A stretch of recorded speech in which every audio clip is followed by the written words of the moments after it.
એક જણો તો અપક્ષમાં ઉભો રહ્યો, અપક્ષમાં હો, ચૂંટણીમાં.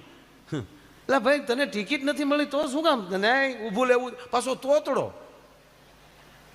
નગર કમસે કમ ભાષણવાળા ભાષણબાજી તો આવડવી જોઈએ કે નહીં, ભલે ને ઊભો રહે.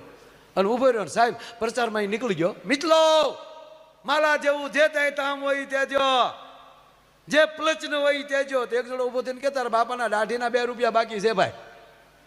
તાકે એ પરિવારનો વાત છે અત્યારે નહીં, બીજી કઈ ગામની વ્યવસ્થા કયો. એક જણા ઊભો થઈને કીધું કે અમારા ગામમાં શમશાન નથી. બસ આઝાદીના 77 વરસ વયા ગયા, હજી તમારા ગામમાં ચમચાન નથી બન્યું.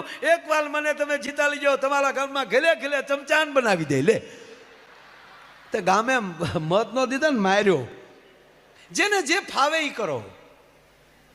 ચૂંટણી આવી નથી ને અમુક જેને સૂઝ છે, જેને તલાટી મંત્રી જેટલું જ્ઞાન ન હોય એને સરપંચ